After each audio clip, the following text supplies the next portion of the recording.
തയമ്മും ചെയ്യണം. അതുപോലെ മാർക്ക് കല്യാണം, സുന്നത്ത് കല്യാണം കഴിക്കാത്ത, ചേരാക്രമം കഴിക്കാത്ത കുഞ്ഞുങ്ങൾക്കും എന്ത് ചെയ്യണം? തയമ്മും ചെയ്തു കൊടുക്കണം. ചിന്തിക്കണതൊക്കെ. കാരണം എന്താ? ഉള്ളിക്ക് ശരിക്ക് വെള്ളം ചെയ്യൂല. പിന്നെ നിർബന്ധിച്ച് ചില സ്ഥലത്ത് മാർക്ക് കല്യാണം ചെയ്തു കൊടുക്കാൻ പറ്റുമോ? അത് ഹറാമാണ്. മയ്യത്തിന് ചേരാക്രമം ചെയ്യൽ ഹറാമാണ്. പിന്നെ വെള്ളം ചേരാൻ വേണ്ടിയിട്ട് ആ ലിംഗത്തിന്റെ അവിടെ പിടിച്ചിട്ട് തൂലിങ്ങോട്ട് കയറ്റി കൊടുക്കലൊക്കെ വളരെ വിഷമം പ്രയാസമുള്ള കാര്യമാണ്, ബുദ്ധിമുട്ടുമാണ്. അപ്പൊ തേമം ചെയ്ത് കൊടുക്കുക. അപ്പൊ അങ്ങനെയൊക്കെ ഉണ്ടാവും. പ്രസവത്തിൽ മരിച്ച ആൺകുട്ടി ജീവൻ ഉണ്ടായിരുന്നു, 3 മാസമായിട്ടുള്ളൂ.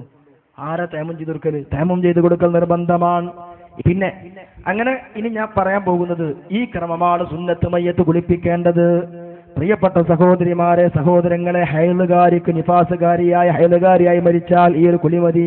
ഇനി മഹാന്മാര് പറയുന്നുണ്ട്, ഒരു മയ്യത്തിനെ തന്നെ സ്വന്തം കുളിപ്പിച്ചാൻ പറ്റുമോ? ഒരു രസകരമായ മസാല പറയുന്നുണ്ട്. ഇവിടെ ചിന്തിക്കണം. വലൗ ഗസ്സലൽ മയ്യിത്തു നഫ്സഹു, ഒരു മയ്യത്തിനെ സ്വന്തം കുളിപ്പിച്ചു. എന്താ മസാല? ഇസ്ലാമിൽ എല്ലാത്തിനും വേണ്ട മസാല. ഇസ്ലാം പരിപൂർണ്ണമാണ്, നമ്മുടെ ഫിഖ് പരിപൂർണ്ണമാണ്. നമ്മുടെ ഫിഖ് അതും പറഞ്ഞു നിർത്തു. വലൗ ഗസ്സലൽ മയ്യിത്തു നഫ്സ, ഒരു മയ്യത്തിനെ തന്നെ കുളിപ്പിച്ചാൽ, സ്വന്തം തന്നെ കുളിച്ചാൽ പറ്റുമോ? കഫ മതി. ഉസ്താദ് അങ്ങനെയൊക്കെ ഉണ്ടാവോ?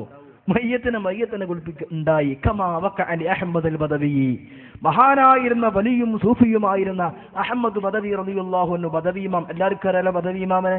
അദ്ദേഹത്തിന്റെ മയ്യത്ത് കുളിപ്പിച്ചത് അദ്ദേഹം തന്നെയാണ്. എങ്ങനെ? ബിൽ ഖറാമ, ഖറാമത്തായിരുന്നു. സുബ്ഹാനല്ലാഹ്. ഇനി കേൾക്കൂ നിങ്ങൾ.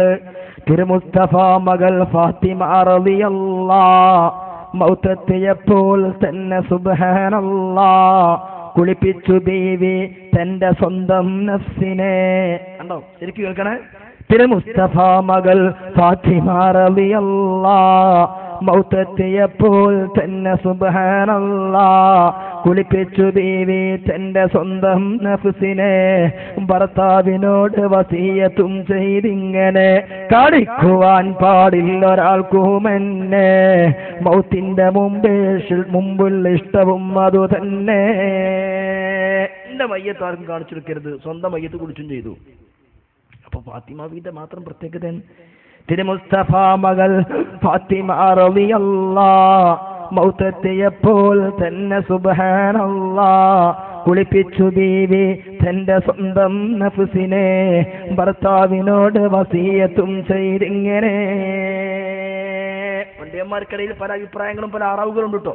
എന്നിട്ട് ശേഷം തയ്യബസ്വത പറയുകയാ, പിന്നീട് കുളിപ്പിക്കാതടക്കം ചെയ്തത് അവർക്കുള്ള പ്രത്യേകതയിലെന്നുള്ളത്.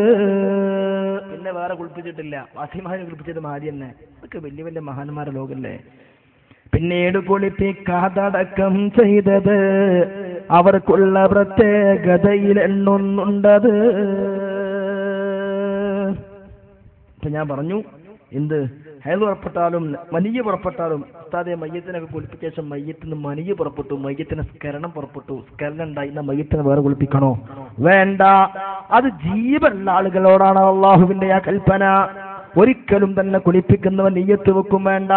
അതുകൊണ്ട് ഒരു കാഫിറിനും കുളിപ്പിക്കാം. ഇനി ഒരാളില്ലെങ്കിൽ കാഫിറിന് വരെ കുളിപ്പിക്കാം. എന്താണ് പറഞ്ഞത്? ഒരു അബൂബക്കർ മരിച്ചു, അപ്പുറത്തെ ചാത്തപ്പം വന്ന് ഞാൻ കുളിപ്പിക്കാന്ന് പറഞ്ഞു. എന്നാ ചാത്തപ്പാ കുളിപ്പിച്ചോ. ഒരു ഖദീജത്ത മരിച്ചു, അപ്പുറത്തെ സരോജിനി പറഞ്ഞു ഞാൻ കുളിപ്പിച്ചോളാം. എന്റെ ആയിഷാത്ത ഞാൻ കുളിപ്പിച്ചോളാം, സരോജിനിക്കും കുളിപ്പിക്കാം. കാരണം എന്താ? എന്തുകൊണ്ട്? നിയ്യത്ത് വേണ്ട, കുളിപ്പിക്കാൻ നിയ്യത്ത് വേണ്ട.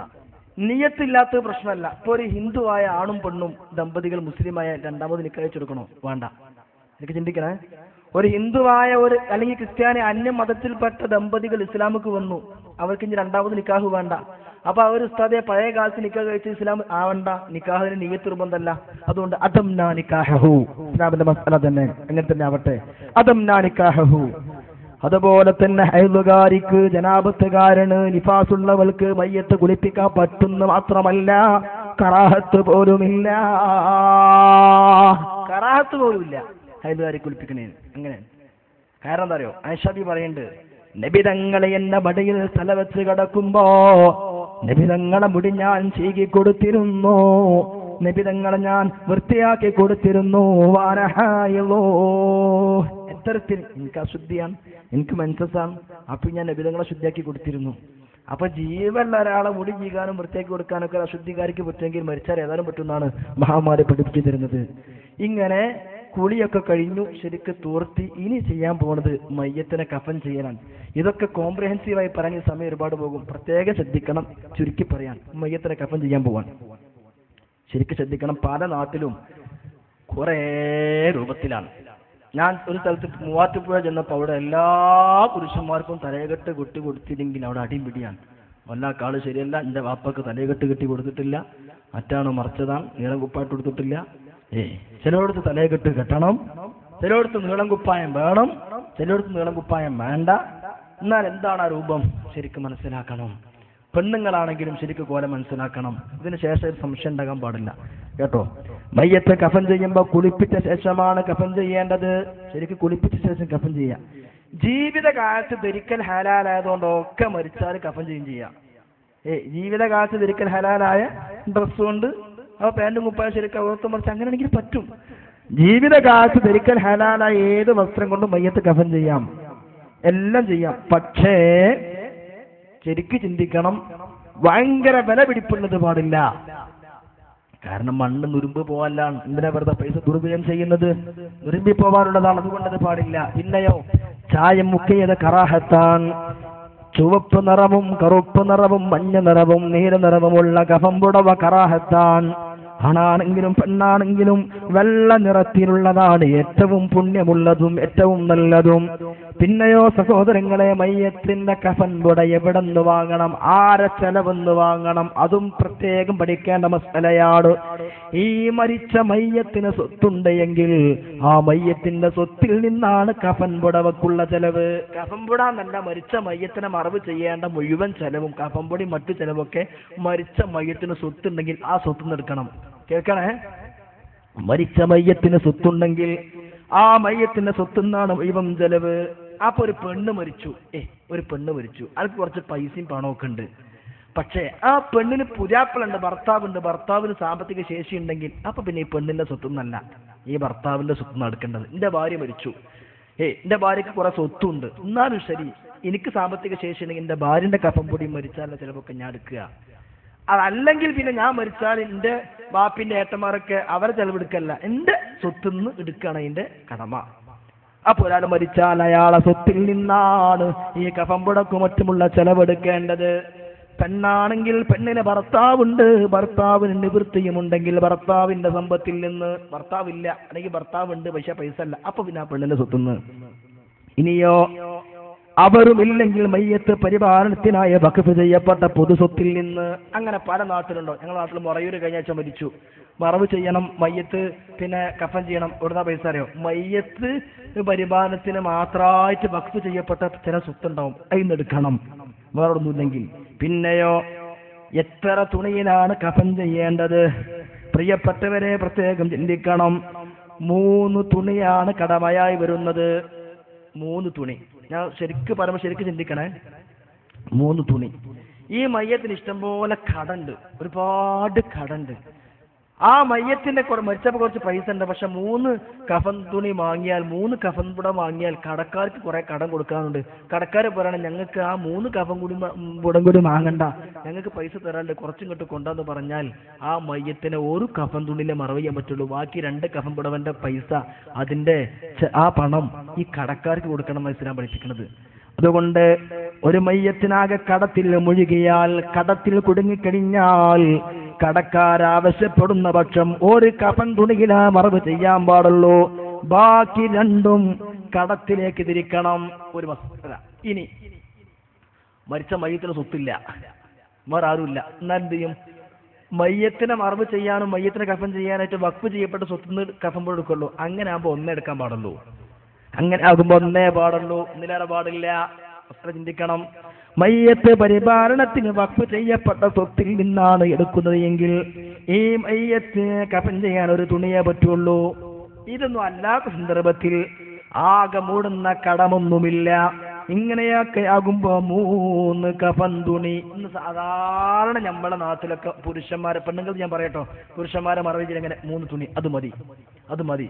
ഇനി പറ്റുമെങ്കിൽ ഒരു തലയെക്കെട്ടൊക്കെ പറ്റും, ഒരു നീളം കുപ്പായും പറ്റും, പക്ഷെ അത് സുന്നത്തിന് എതിരാണ്. അപ്പൊ ഇനി എന്റെ വാപ്പാക്ക് തലകെട്ടും കെട്ടിയെടുത്തിട്ടില്ല എന്ന് പറഞ്ഞ ഒച്ചപ്പാടുണ്ടാക്കേണ്ട ആവശ്യമില്ല. ഈ 3 കഫൻ തുണിക്ക് പുറമെ പുരുഷനായ മയ്യത്തിന് തലകെട്ടും പറ്റും, നീളം കുപ്പായവും പറ്റും. പക്ഷെ അത് സുന്നത്തിന് എതിരാണ്. ഇതിപ്പോ പുരുഷന്മാർ. അപ്പൊ നമ്മൾ എന്ത് ചെയ്യാ? 3 കഫൻ തുണി. ഇനി പെണ്ണാണെങ്കിലോ, പെണ്ണിനും അങ്ങനെ 3 കഫൻ തുണി. പക്ഷെ പെണ്ണിന് 2 കഫൻ തുണി, 2 കഫൻ തുണിയും വേറെ 3 വസ്തുക്കളും, അങ്ങനെ 5 എണ്ണം. അത് ഏതൊക്കെയെന്നാണ് പറയാൻ പോകുന്നത്. ശരിക്കും ശ്രദ്ധിക്കണം. സ്ത്രീയാണെങ്കിൽ മുട്ടുപോക്കലിടയിൽ ശരിക്കും മറയുന്ന ഒരു അരയുടുപ്പ്, പെണ്ണിന് ഒരു അരയുടുപ്പ്, ഒരു നീളം കുപ്പായം, ഒരു നിസ്കാര കുപ്പായം, ഒരു മുഖമക്കന, ഇത് നല്ലതാ. പിന്നെ ആകെ മൂടുന്ന 2 കഫൻ തുണിയും, ആകെ മൂടുന്ന 2 കഫൻ പൊടി, ഇങ്ങനെ 5 എണ്ണം. പുരുഷനോ ആകെ മൂടുന്ന ഒരു 3 കഫൻ തുണി.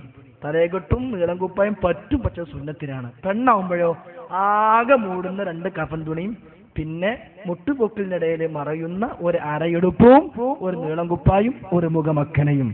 പെണ്ണിന് ശരിക്ക് ചിന്തിക്കണം. കഫൻ ചെയ്യുന്ന സമയത്ത് ഇത് പ്രത്യേകം ശ്രദ്ധിക്കുകയും മനസ്സിലാക്കുകയും ചെയ്യണം. സ്ത്രീയെ കഫൻ ചെയ്യുമ്പോൾ ആദ്യം അരയെടുപ്പ് ഇട്ടുക. ആദ്യം മുട്ടുപൊക്കിലിനിടയിലുള്ള അവിടെ മറക്കുന്ന ഒരു അരയെടുപ്പ്, പിന്നെ നീളം കുപ്പായം, പിന്നെ മുഖമക്കന, പിന്നെ ആകെ മൂടുന്ന 2 തുണി. എങ്ങനെ? സ്ത്രീ ആകുമ്പോൾ ആദ്യം അരയുടുപ്പ്, പിന്നെ നീളം കുപ്പായം, പിന്നെ മുഖമക്കന, പിന്നെ ആകെ മൂടുന്ന 2 തുണി.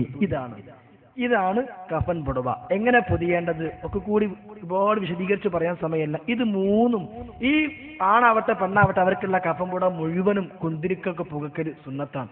ഒക്കെ കുന്തിരിക്കം പോലത്തെ പുകക്കുക. ഇനി ഒരു വിശാലമായ തുണി അടിയിൽ വെക്കുക. പിന്നെ അതിനേക്കാൾ കുറച്ച് ചെറുതുണ്ടെങ്കിൽ അതിന്റെ മുകളിൽ, അതിനേക്കാൾ ചെറുതാണ് അതിന്റെ മുകളിൽ, ഏറ്റവും വലിപ്പമുള്ളതും നല്ലതും ഉണ്ടാക്കുക, അടി വെക്കുക. അങ്ങനെ ആകുമ്പോൾ മയ്യത്തിനെ കഫൻ ചെയ്ത് കെട്ടുമ്പോൾ അതായിരിക്കും മുകളിൽ വരിക. ഓരോ തുണിക്കും കർപ്പൂരം പോലത്തെ കൊണ്ട് പുകപ്പിക്കുക, കർപ്പൂരം വിതര, കുന്തിരിക്കം സുഗന്ധമൊക്കെ പുകപ്പിച്ചിട്ട് ഓരോ തുണിയിലും കർപ്പൂരം വിതരല് സുന്നത്താണ് എന്ന് പ്രത്യേകം മനസ്സിലാക്കുക. അതുപോലെ തന്നെ വാസനദ്രവ്യം പുരട്ടിയ പഞ്ഞി മയ്യത്തിന്റെ ബാക്ക് ഭാഗം, പിന്തുവാര ഭാഗം വരുന്നിടത്ത് ആ 3 കഫൻ തുണിയും വെച്ചുകൊടുത്തിട്ട്, പെണ്ണാണെങ്കിൽ 2 കഫൻ തുണിയും വെച്ചുകൊടുത്തിട്ട് പിന്നെ മയ്യത്തിന് വെക്കുമല്ലോ, ആ പിൻഭാഗം വരുന്നിടത്ത് ഒരു പഞ്ഞി ഇങ്ങനെ ഒരു കെട്ട് വെച്ചു കൊടുക്കുക. എന്നിട്ട് പക്ഷേ ഈ പുരുഷനാണെങ്കിൽ ആകെ മൂടുന്ന 3 തുണി, പെണ്ണാണെങ്കിൽ ആകെ മൂടുന്ന 2 തുണി, പിന്നെ അരയുടുപ്പ്, നീളം കുപ്പായ, മുഖമക്കനെന്ന് പറഞ്ഞല്ലോ. എന്നാലും ശരി, പുരുഷനാണെങ്കിലും 2 ചന്തി ഇങ്ങോട്ട് ഉലയാതിരിക്കാൻ വേണ്ടി ശീല കൊണ്ട് കെട്ടും. സ്ത്രീ ആണെങ്കിൽ 2 മാറുകളും ഭാഗത്തേക്ക് ചെരിഞ്ഞ് ഉലയാതിരിക്കാൻ വേണ്ടി മാറും ഒരു ശീല കൊണ്ട് കെട്ടാവുന്നതാണ്. അങ്ങനെ കെട്ടണം. ഇതും പ്രത്യേകം ശ്രദ്ധിക്കണം എന്ന് നിർത്തുന്നു. ഈ കഫൻ തുണിയിൽ തന്നെ പിൻദ്വാരത്തിന്റെ പിൻഭാഗം വരുന്ന ഭാഗത്ത് എന്തെങ്കിലും ചെറിയൊരു പഞ്ഞി സുഗന്ധം പൂശി അവിടെ വെക്കുക. പിന്നെയോ സുഗന്ധം പൂശിയ ഒരു വാസനദ്രവ്യം ഉള്ള എല്ലാം പൂശിയ പഞ്ഞി എടുത്തിട്ട് ഈ മയ്യത്തിന്റെ മുഴുവൻ ദ്വാരങ്ങളിലും വെക്കണം. കണ്ണ്, മൂക്ക്, ചെവി, വായ, അതുപോലെ തന്നെ കൈവിരലുകൾക്കിടയിൽ, കാലുവിരലുകൾക്കിടയിൽ വെക്കണം. സുജൂദ് ചെയ്യുന്ന അവയവങ്ങളിലും, അപ്പൊ നെറ്റിയിലും ഇങ്ങനെ വെക്കണം പഞ്ഞി. ഇതൊക്കെ എനിക്കും വരാനുള്ളതാണ്. അല്ലാഹുവേ ഞങ്ങളെ ഈമാൻ സലാമത്താക്കണേ അല്ലാഹ്. ചിന്തിക്കണം, നമ്മളെ മക്കൾ അങ്ങനെയൊക്കെ ചെയ്യാനുള്ള കാലം വരാനുണ്ട്. നമ്മളെ മൂക്കിലൊക്കെ പഞ്ഞി വെക്കേണ്ട ഒരു കാലം വരാനുണ്ട്. എടോ, നിന്റെ വലിയ വിലപിടിപ്പുള്ള മൊബൈൽ ഫോൺ എവിടെ പോയി? നീ വീട്ടിൽ നിന്ന് ഇറങ്ങുമ്പോഴേക്ക് കാർ പോസ്റ്റിലുണ്ടായിരുന്ന ലക്ഷക്കണക്കിന് റുപ്യേന്റെ വലിയ വലിയ കാറുകൾ എവിടെ പോയി? സുഹൃത്തെ, വലിയ വലിയ വിലപിടിപ്പുള്ള ഡ്രസ്സുകൾ എവിടെ പോയി? വിലപിടിപ്പുള്ള വസ്ത്രം പോലും പറ്റൂല. ഈ അടുത്ത് ലക്ഷദ്വീപ് നിങ്ങൾക്ക് വിളിച്ചു ചോദിച്ചു, ഉസ്താദെ ഞങ്ങളുടെ നാട്ടിലൊക്കെ മയ്യത്തിന് സുറുമട്ട് കൊടുക്കണ പരിപാടിന്റെ, മയ്യത്തിന് സുറുമട്ട് കൊടുക്കണോ? അപ്പൊ ഞാൻ അതിനെക്കുറിച്ച് മഹാന്മാരോട് ചോദിക്കുകയും കിതാബ് പരതുകയും ചെയ്തു. എന്താ മറുപടി? വേണ്ട, അത് മുതൽ വെറുതാക്കലാണ്. മയ്യത്തിന് മറവ് ചെയ്യുമ്പോൾ തന്നെ വലിയ വിലപിടിപ്പുള്ള കഫൻ തുണി പാടില്ല. കാരണം വെറുതെ മണ്ണ് പോയി കളയാനുള്ളതാണ്. അതുപോലെ സുറുമയാണെങ്കിലും തന്നെ അങ്ങനൊന്നും കൊടുക്കണ്ട, വെറുതെ പൈസ ദുർവ്യയം ചെയ്യാൻ. ഇതാണ് മനുഷ്യന്റെ അവസ്ഥ. ഏത് മയ്യത്തും ഇങ്ങനെ പോകേണ്ടവരാണ്. അവസാനത്ത് നമുക്കൊരു വസ്ത്രം വരാനുണ്ട്, അവസാനത്തെ ഒരു വാഹനം വരാനുണ്ട്. റബ്ബിനോട് ദ്വാരക്കണം. ഇതൊക്കെ ഇവിടെ നിൽക്കും, ആരും നമ്മുടെ കൂടെ ഉണ്ടാവില്ല. അള്ളാഹു നമ്മുടെ മരണം എളുപ്പാക്കി തരട്ടെ. യാസീൻ